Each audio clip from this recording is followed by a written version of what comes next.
I'm Nicola Talent, and you're listening to Crime World, a podcast about criminals, drugs, and the sins of the underworld. We're Ireland's top podcast for 2025, and now we've got a new website. So if you want to learn more about crime and criminals, if you want stories, extras, and podcast subscriber specials, go to www.crimeworld.com. So he experiences this noise and starts to have the reactions to it, but he's also being kind of followed, put under surveillance. You've got that dual aspect of paranoia and, Havana Syndrome, whether you believe it or not. Yeah. At what point does he report that, and when does it start to become a thing? Well, he starts speaking to other people, and it turns out that other people, he's the first guy to report it. So it happens to him, this strange kind of debilitating noise and sensation. The next day he goes straight to the embassy, but he says he wasn't really making too much of it. He just thought, this thing happened, I should report it. But in conversations, it turns out that other people had experienced something similar previously. They just hadn't reported it. They had initially thought it sounded like crickets, the sort of deafening sound of crickets on their porch. But then there were a couple of people that it happened to them at the same time, and they were kind of listening. I mean, you can kind of, a bit like parallel experience to Sam listening to it on Twitter. You can imagine them kind of at dusk on their porch, listening to the crickets and thinking, is that natural? Is that something mechanical in there? And I think that they weren't sure, and they put it down to crickets, but it was this kind of idea of people comparing notes and thinking, that happened to me, and then I had weird sensations. Maybe there's something going on. And the unique thing about Adam and his position was that he wasn't a diplomat. He was also this other guy with this 3 years of training at the CIA's training facilities. He knew what he was up to, and he was also facing this intensifying like surveillance and harassment. So like in those weeks before he heard this thing in his apartment, he'd one evening he'd come home and all his clothes were out of his wardrobe and they were bundled up in the corner of the room, and someone had like urinated on them. And another time he was driving down the Malacca towards the coastline, and he's like suddenly realizes there's no one else on the road, and then someone comes out and sideswipes him and runs him off the road, and he has to change 2 of his tires. And then once he starts going around talking to other kind of operatives, I guess, not just CIA, but US government, not just diplomats, in Havana, they, like Jennifer says, those guys comparing notes say, yeah, my wife had similar, scorpions. Okay. So he puts it immediately in that context. And so when he goes to speak to the ambassador the following morning after this first thing, he's saying, he doesn't make a big deal out of it, but he is saying, there's all this harassment going on. There's more than even used to happen in the 80s. And also they're doing this strange new thing that I don't really know what it is, but it seems bad kind of thing. Yeah, and then it's into that pattern. Yeah, but once he reports it, it's like, it's unstoppable from that moment. Whether or not it's, whatever you think about it, it's sort of in that mixture, like Jennifer said, of like all these forces. It's like, it's unstoppable from that moment on. Although he is just this fly in the ointment, he will not let it go.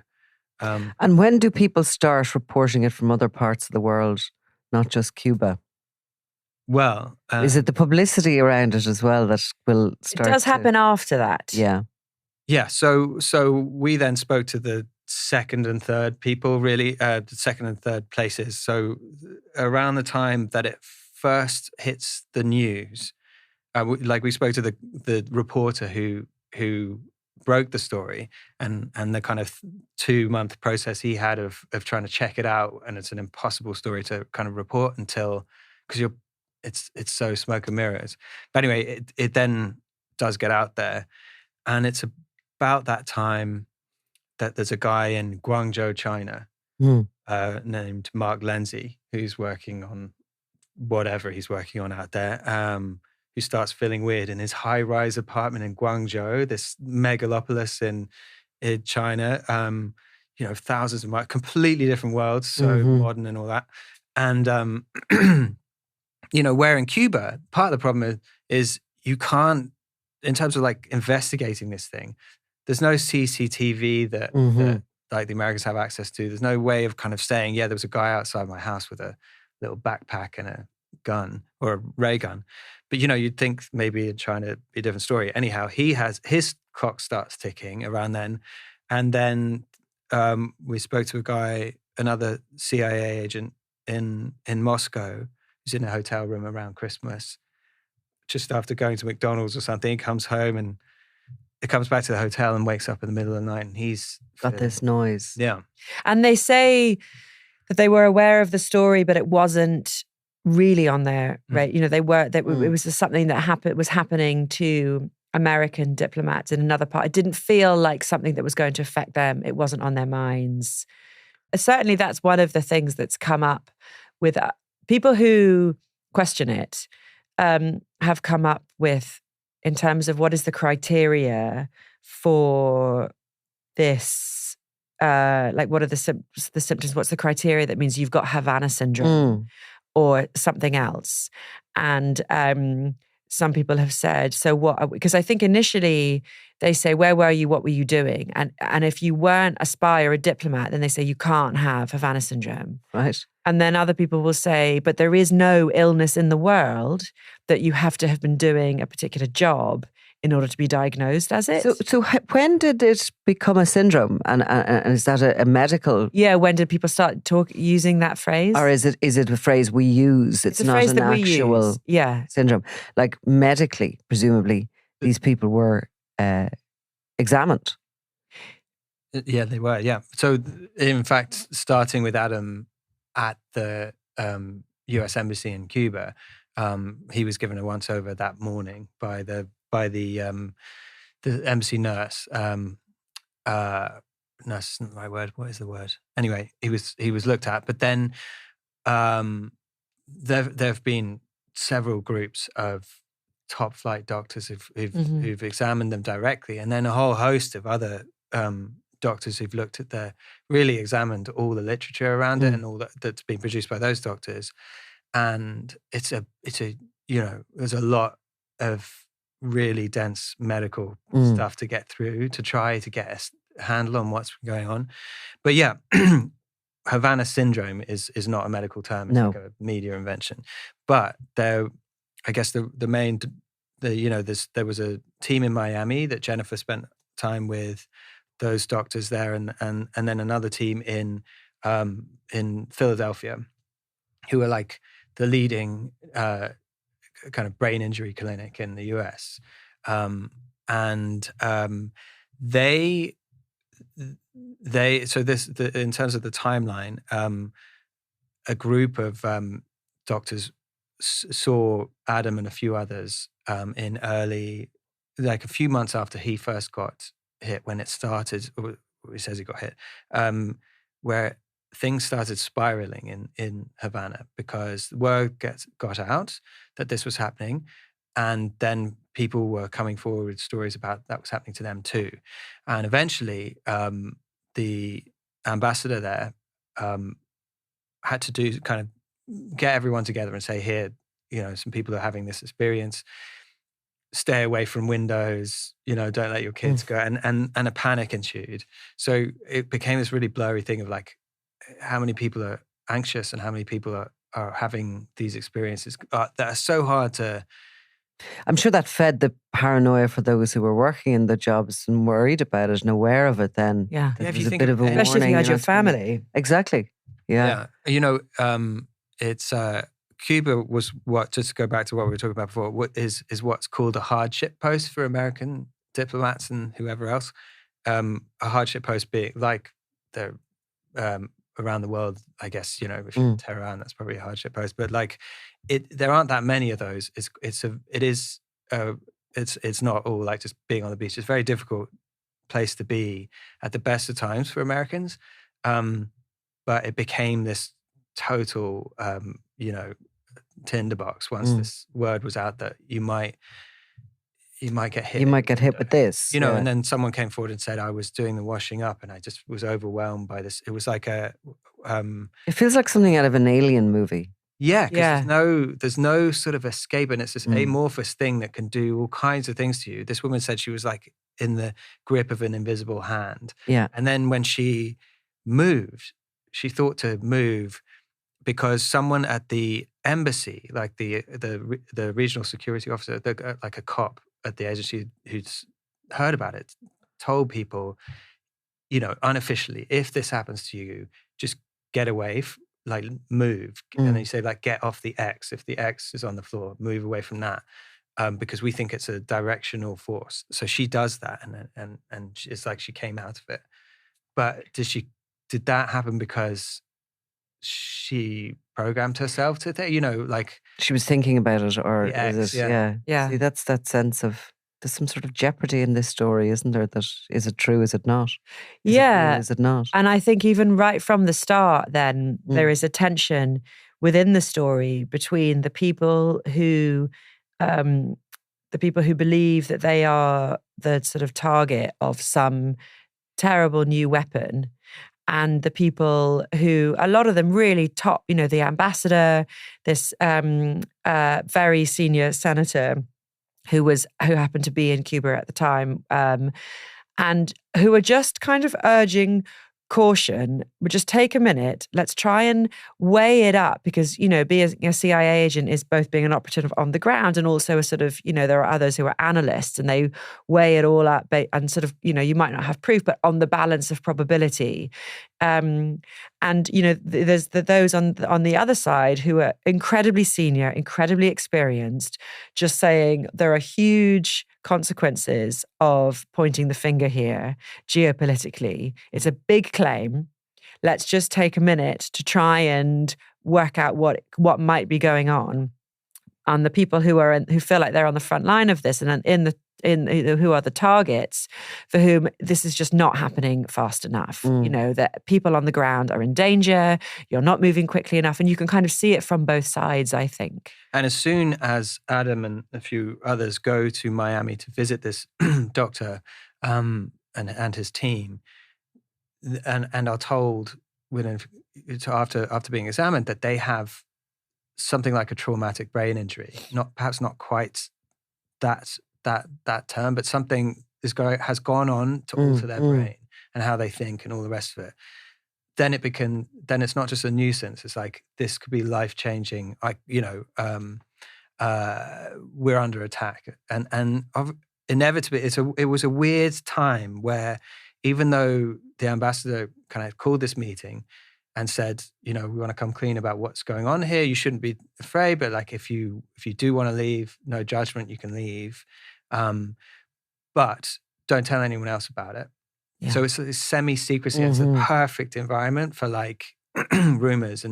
And one diplomat who didn't want to talk on the record talked about how there was this kind of conveyor belt of people secretly being medevaced off the island to this place in Miami, and they would go and stay in the same hotel, you know, and then they go to the thing, and they, on the way to the hospital, they would have to go to Costco, which is like big American supermarket, and buy a bunch of stuff, so that whoever is watching them will think that it's just an excursion to the US to buy stuff that you can't get in Cuba, like a sort of cover story.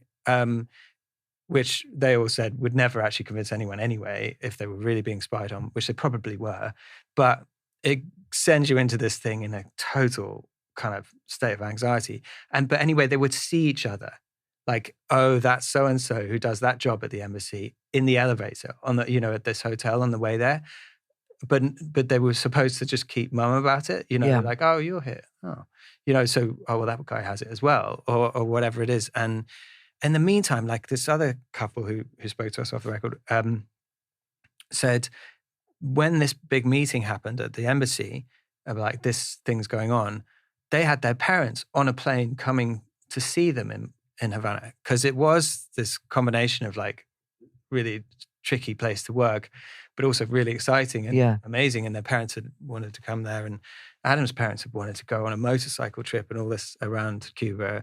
But anyway, they were on their way, and so they had to have them at the house, but not, in harm's way. Yeah. But not Yeah. tell them. Eventually, they decide, let's leave our phones at home and we'll go for a day trip to the beach. Took the parents there, and while they're like sunbathing, they go, "You can't go back to the house because there's a ray gun situation," and so then because they know their phones are being tracked by the Cubans and everything.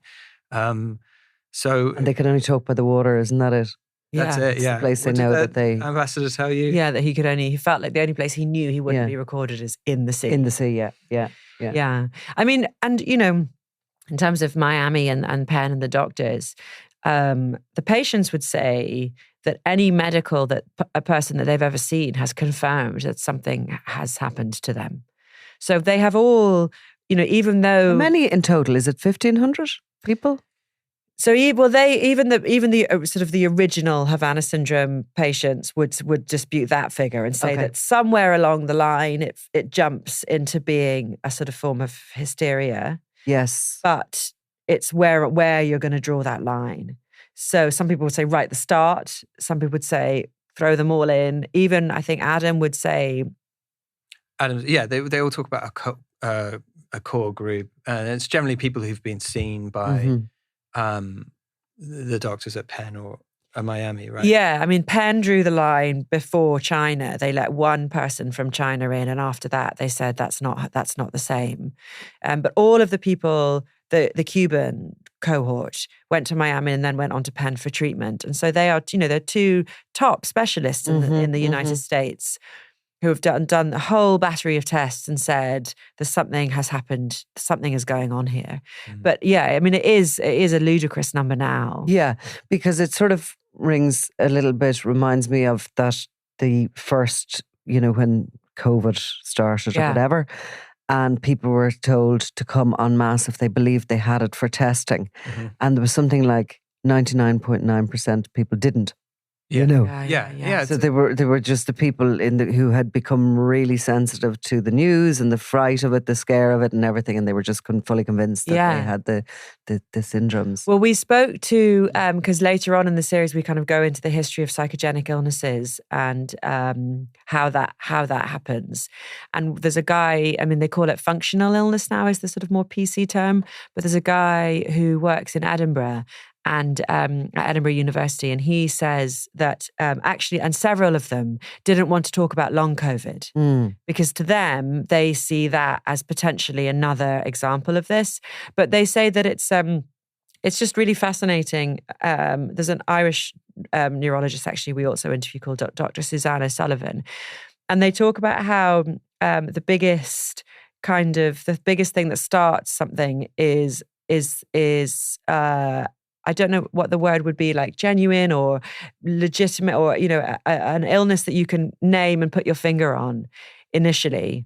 And then people kind of get stuck in that mode and they find it really hard to become unstuck. So often people have had COVID and then it's just become this other thing and you can't see the joy. And it doesn't mean that none of it's real and you're not really experiencing all of those symptoms. It's just that it's probably started with this thing and then kind of morphed into this other thing that they would call a functional illness.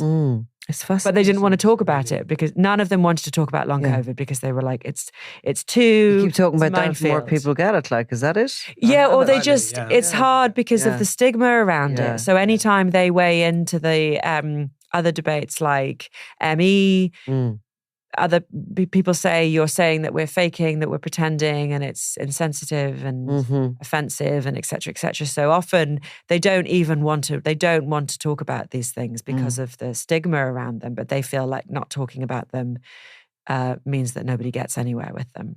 What an amazing story. Havana Helmet Club. What do we say? Wherever you get your podcast. Yeah. Is that it?